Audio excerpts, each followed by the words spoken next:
Os produtores de etanol no Brasil terão de investir 97 bilhões de reais até 2020 para atender um aumento de 197% na demanda durante este período. Segundo a estimativa que acaba de ser divulgada pela empresa de pesquisa energética, só na produção, os investimentos deverão somar 90 bilhões de reais. O restante deverá ser destinado à estrutura de dutos e ao sistema portuário. Para falar a respeito de etanol, convidamos os deputados Arnaldo Jardim, do PPS de São Paulo, e Fernando Ferro, do PT de Pernambuco. Deputado Arnaldo Jardim, o senhor como é que vê esse salto grandioso que deverá ser dado na produção de etanol no Brasil, que é um produto da cana-de-açúcar, né? É um produto da cana-de-açúcar, é um produto que criou uma referência internacional, o Brasil, com isso, no chamado biocombustíveis, que é aquele combustível que vem da natureza, que é renovável.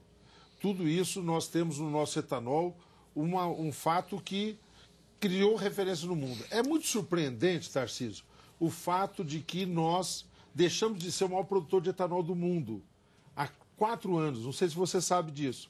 O maior produtor hoje de etanol do mundo é os Estados Unidos, que faz o etanol a partir do milho lá, que é muito mais pernicioso à natureza do que o nosso da cana-de-açúcar, que é virtuoso, que sequestra carbono. E de custo mais alto. De custo mais elevado.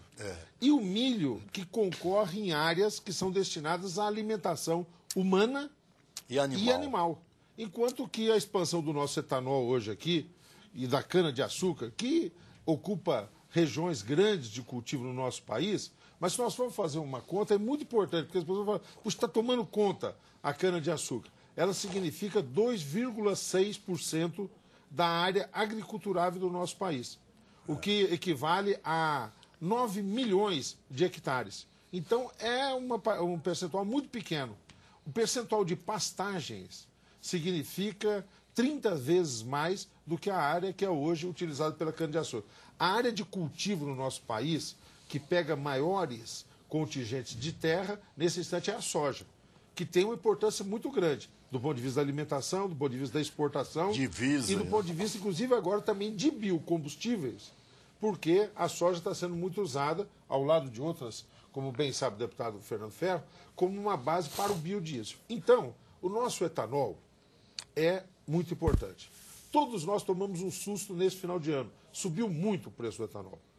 E não foi bom isso. Isso trouxe falta de credibilidade, insegurança, dúvidas. Abala a confiança do consumidor, né? Abalou a confiança. Então, a questão é a seguinte: por que isso aconteceu e o que pode ser feito? Recentemente, nós fizemos um debate. O deputado Fernando Ferro também lá participou, na Comissão de Minas e Energia. Trouxemos os produtores, trouxemos a ANP, trouxemos os sindicatos dos distribuidores de combustíveis também, trouxemos os postos de combustível para discutir o que havia ocorrido. Para resumir, tem várias razões, mas para resumir, basicamente o seguinte: a produção de etanol até cresceu no nosso país, só cresceu num ritmo mais lento do que está crescendo o consumo. O ano passado, de tudo que se consumiu de combustíveis, 45% foi etanol para veículos leves e 55% de gasolina. Esse 45% significa 27 bilhões de litros. Esse dado da EPE, que é a Empresa de Pesquisa Energética, que é um órgão que planeja a nossa matriz energética, o futuro do consumo de energia nos diferentes aspectos e no lado do biocombustível, diz que nós vamos precisar de mudar 27 bilhões que nós produzimos no ano passado para, no mínimo, 54 em 2020. Dobrar a produção do nosso etanol. Esse é o desafio. Como é que nós vamos garantir que esse dobrar de produção possa ocorrer? Deputado Fernando Ferro, será que o país vai garantir essa duplicação tranquilamente? Porque o consumo está crescendo de maneira assustadora, né? Sem dúvida. O país vive um processo de desenvolvimento e nós, digamos, Deus escreve certos, às vezes, por linhas tortas, né? O Proálcool, que no começo teve um impacto social e ambiental muito pernicioso, né, com destruição de florestas, ele posteriormente se revelou um benfeitor em relação ao problema da emissão de gás carbono, dos gases do efeito estufa, e, ao mesmo tempo, porque colaborou para a construção de uma matriz energética mais limpa, né, renovável e menos poluente.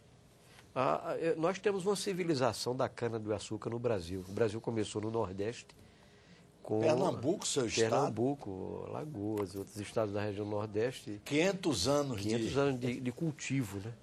E nessa década de 70, o Brasil inovou com o uso da cana para a parte energética. Hoje, o deputado Jardim muito bem explicitou, ela cresce de importância. E hoje, em termos energéticos, a cana-de-açúcar superou as hidrelétricas, né?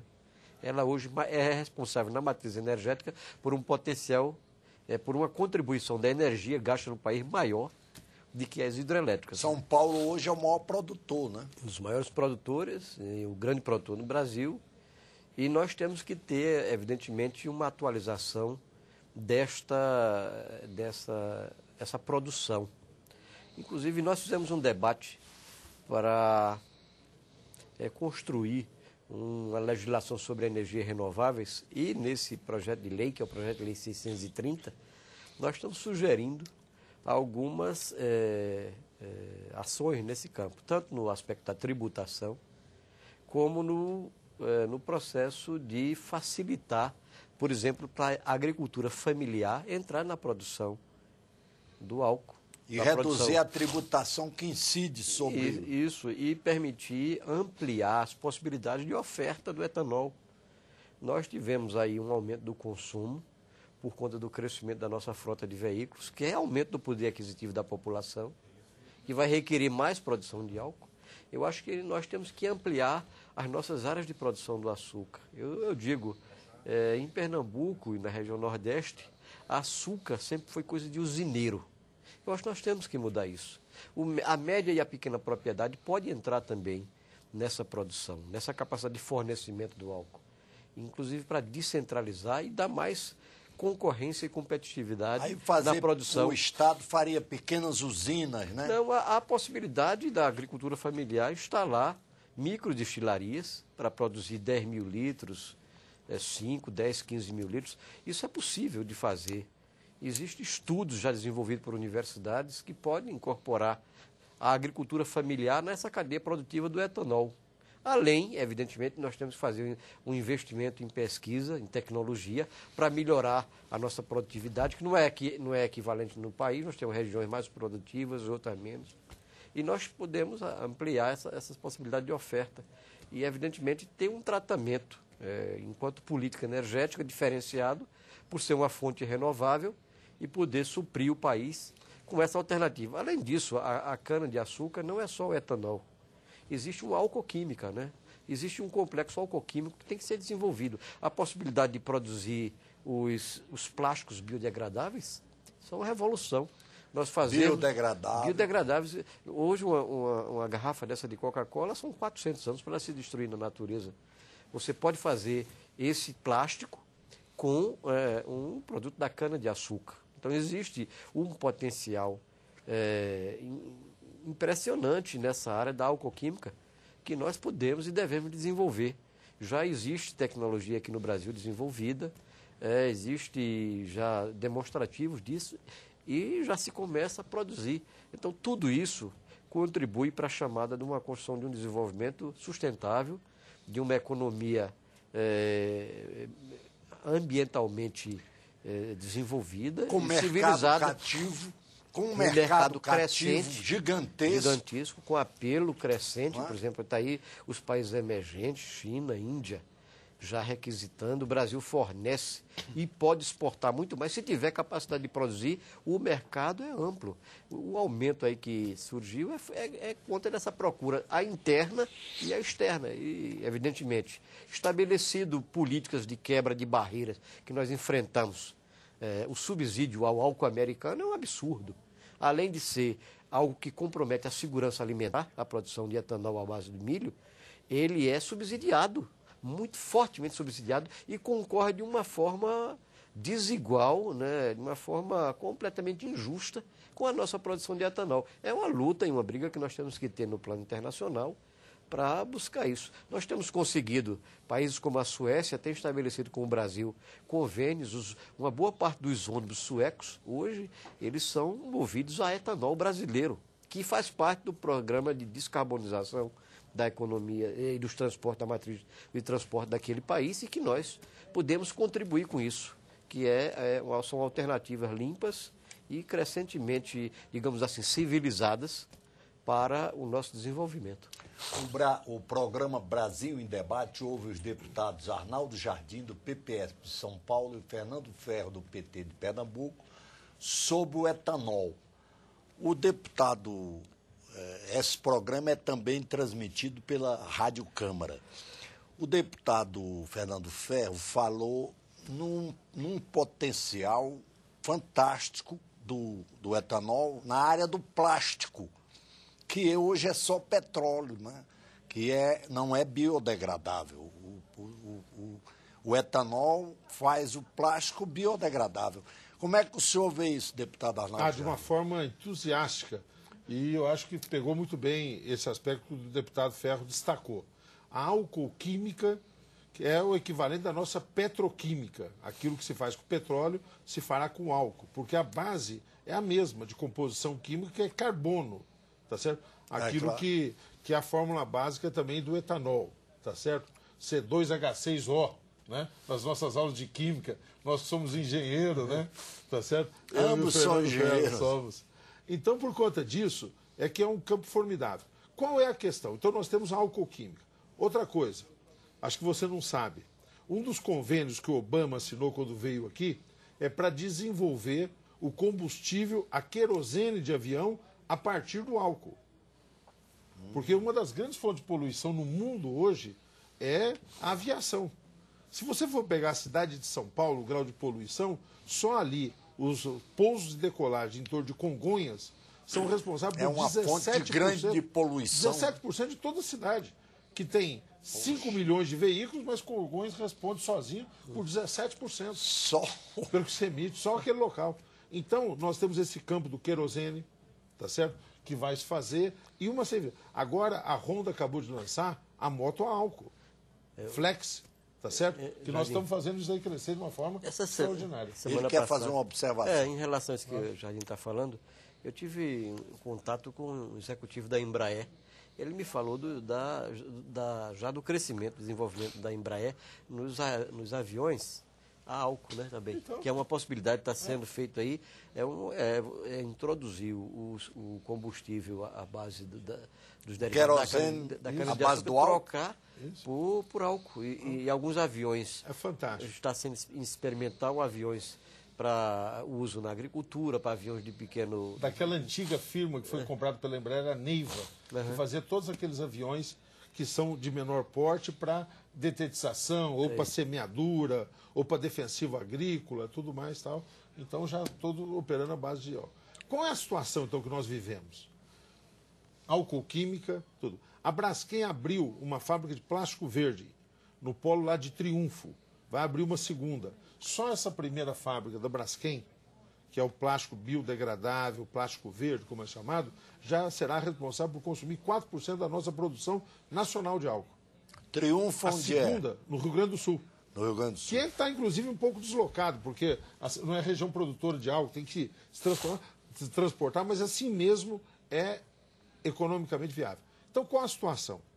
Nós vamos precisar dobrar só para abastecer e manter no mesmo nível a nossa frota de veículos. Se nós quisermos ampliar, ter mais álcool, etanol na nossa produção, nós vamos precisar de mais ainda.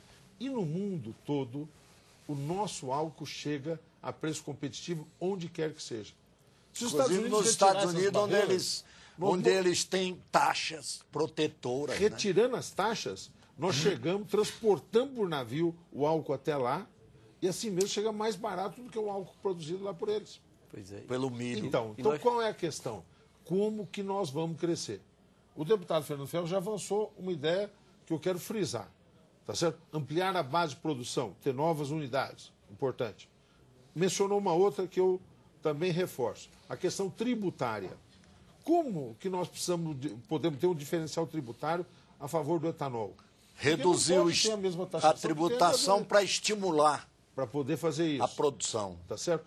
Terceira questão, estoque regulador para a gente não ter essa oscilação de preço como nós temos, para ter um planejamento de mais longo prazo. Do Estado. Exato. O Estado tem que entrar, arbitrando isso junto com o governo. Nós tivemos tempos antigos do IAA, que não funcionava aquilo, porque virava cotas, benefício de amigos, aí é fonte de rolos que você vai. Nós não precisamos de uma intervenção, mas nós precisamos de uma disciplina, de estímulos que o governo possa fazer, tá certo? E de garantir determinadas equações. Então, por exemplo, as distribuidoras, no começo do ano, têm que fazer já um planejamento e ter contratos definidos para a compra do etanol, para que não tenha essa instabilidade, que não compre só quando está muito barato, aviltando o mercado.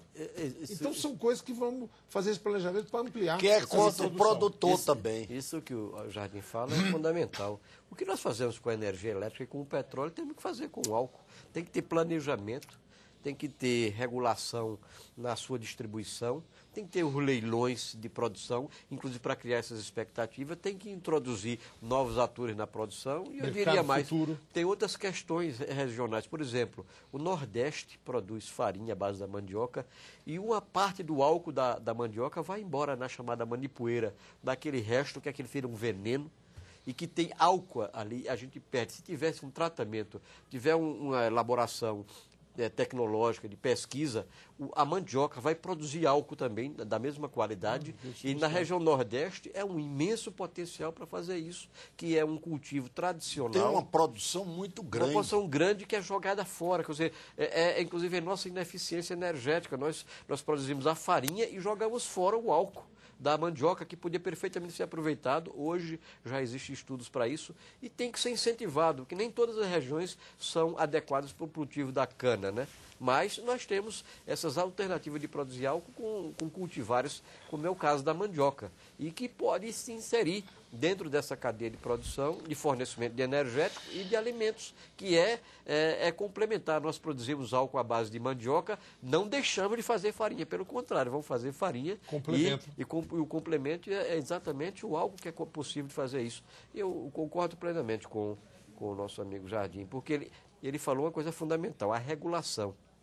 Nós precisamos, por exemplo, que a Petrobras entre, inclusive, que ela pode participar nessa área, para participar, fazer parte do estoque regulador, para poder dar uma certa dinâmica de para evitar essas oscilações. Essas oscilações que terminam... Que abalam a confiança exatamente, a credibilidade do combustível e termina provocando essa insegurança e a desconfiança da população em relação a isso energético. Eu estou apresentando... O programa Brasil, só um minuto, o programa Brasil em Debate houve os deputados Arnaldo Jardim, do PPS de São Paulo, e Fernando Ferro, do PT de Pernambuco, sobre o etanol.